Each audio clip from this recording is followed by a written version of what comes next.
Good morning, Paul here, and I'm down at Mooloolaba waiting to go to see a doctor actually for my diabetes, and I thought I'd read a psalm while I wait. And we're reading Psalm 88.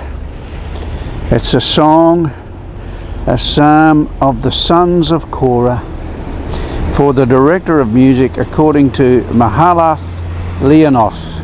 It's a maskil of Heman the Ezrahite. So it's not a psalm of David, it's a psalm of Heman. An unusual psalm because it's almost a dirge, it's a lament. Heman, there are several mentions of Heman in the scriptures, and one of them was a wise man, listed with 12 or so wise men along with Solomon. So it could be a psalm of him, but in any event we shall read it. It is very unusual because it is so dark and depressing. It's very, very honest, and there are different interpretations of it, but it's an honest cry to God. So here we go from verse 1. Lord, you are the God who saves me. Now that's the most positive thing in the entire psalm, and it stops there. You are the God who saves me. Then here's his only request, follows on with that. Day and night I cry out to you. May my prayer come before you. Turn your ear to my cry. I am overwhelmed with troubles, and my life draws near to death. I am counted amongst those who go down to the pit. I am like one without strength.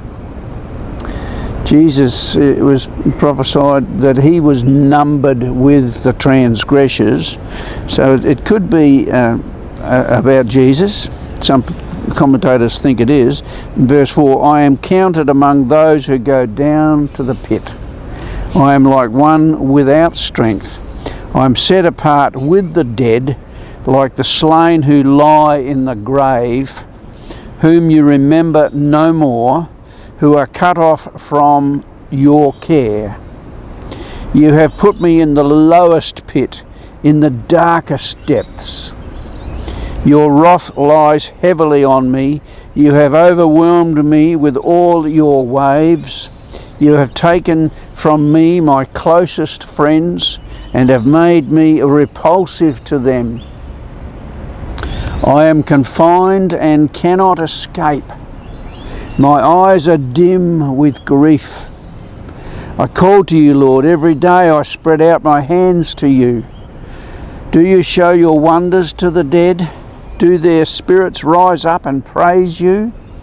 Is your love declared in the grave, your faithfulness in destruction?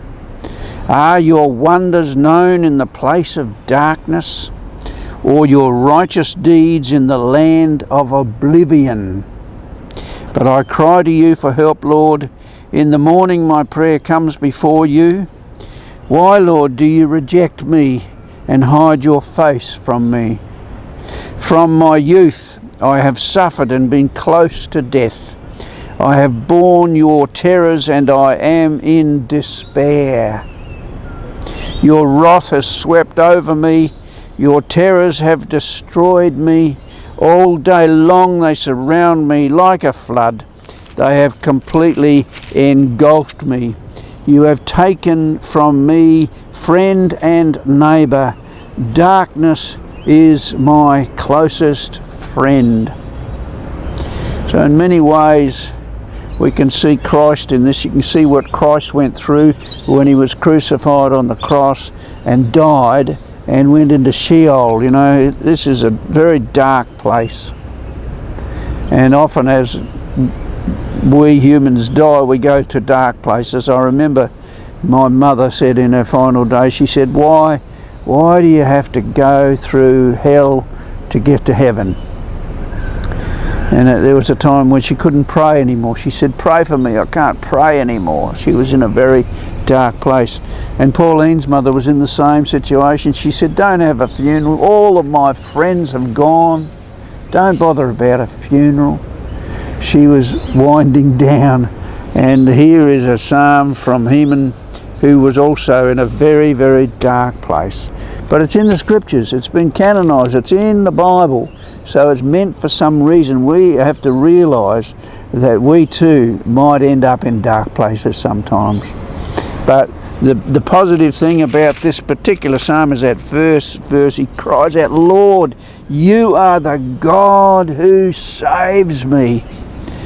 And then he continues just to cry out and ask God to listen to him. I'm in a dark place. And it's okay to be in a dark place sometimes. But in the finish we know, we have that affirmation of faith. We know, for those who believe, he has promised us eternal life with him in eternity, in a mansion set aside just for us.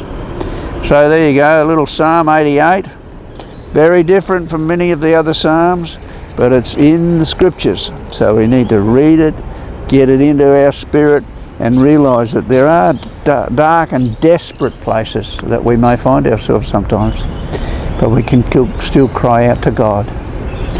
You get into the Word and let the Word get into you. May you have a great day. God bless you now. Bye-bye.